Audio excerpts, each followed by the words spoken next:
Rick Marks here. Welcome back to my channel. Still digging in and looking at The Digital Minimalist, Minimalism by Cal Newport. It's a book I've been reading recently, and I'm wanting to impart, I guess, some thoughts and stuff around the book that I've received, and I want to pass it on to you guys and impart it into you.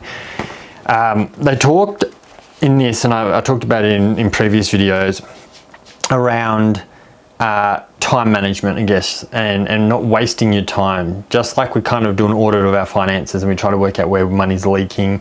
How, if you can't earn more money, you got to find out where you can tune to spend less money. And the same for our time.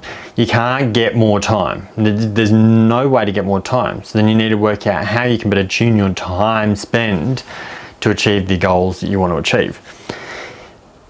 A really interesting one, and this is bringing back to like the quality of relationships, and that's really talked about a lot in here, the quality over quantity. So back in the day, we all used to want to be celebrities, or many people wanted to be celebrities, they want to be famous, they want to be known by lots of people, versus having a small tight-knit group of people that actually mattered and cared essentially about you. And you see this with celebrities. There's a lot of people who sort of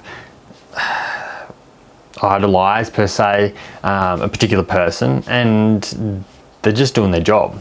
Not necessarily anything special or anything like that. But one of the biggest things was, rather than these, I guess, crumbs of data and of updates, which we share across our digital social media networks, it cheapens and it reduces the conversation components and in the quality that we can have with individuals.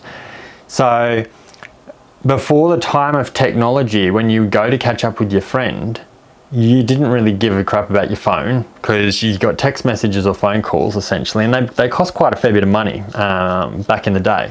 So it wasn't just the means of contact. Somebody really needed to get in contact with you to spend the money to call you, and more often than not we would call and make a rendezvous. I'll meet you for coffee tomorrow afternoon, or we would be using it to make an appointment per se, or a lead into when we're going to have that conversation, when we're going to actually catch up.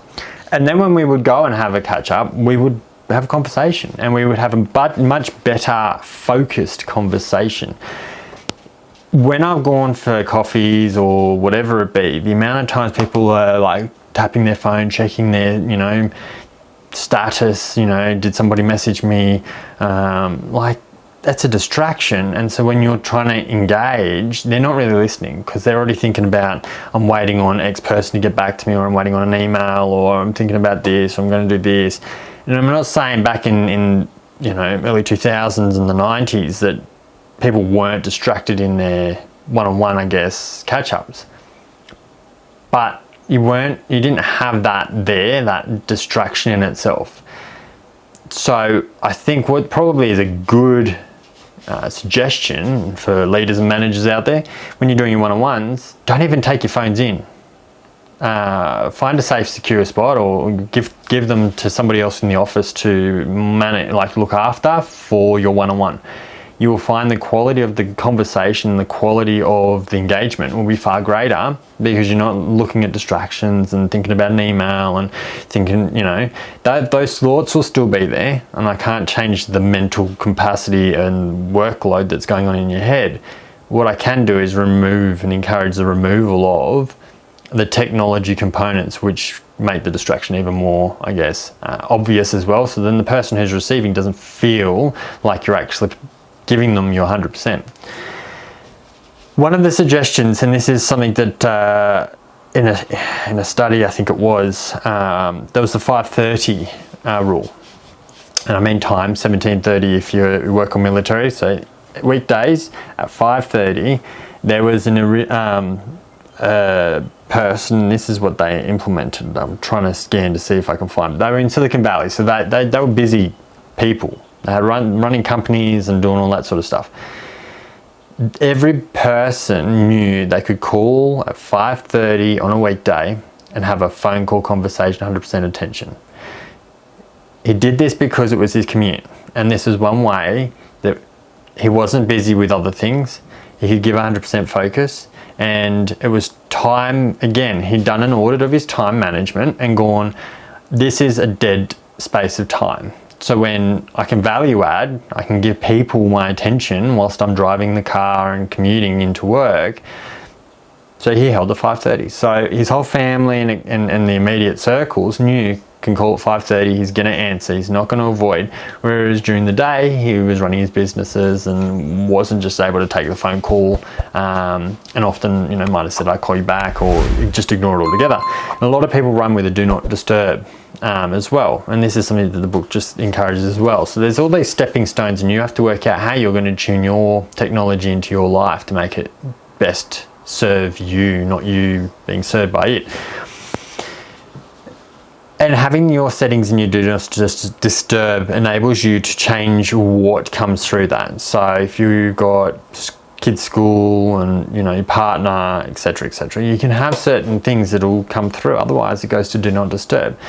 Then it's up to you and your willpower to when you look at the other content. So then working out in your day when you're going to stop for lunch, maybe you look at all the other notifications that have come in and been held in the waiting bay, I guess, but the important stuff can still get through.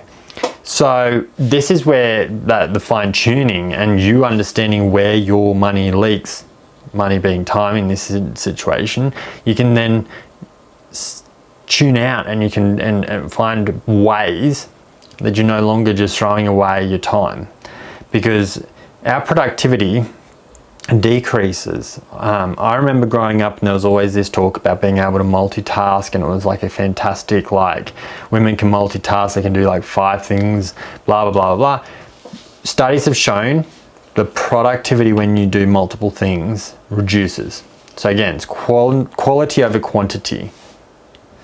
And you need to think about whether you do 5 tasks poorly, or you bring all that attention and energy to one task and do a stellar job in less time because you've given it, you know, all your attention. And this is where, again, the tasking, the prioritization, time management, they all come into play. So think about what tweaks and tunings might be worth you implementing, like the 5:30, you know, if there's a commute or a channel of time every single day that you essentially are doing nothing other than commuting. We distract ourselves with iTunes, with music, we block out all these opportunities to have community these days and create a sense of knowing each other and furthering that sort of development, which has happened for years and years and years gone back. We now tune it all out.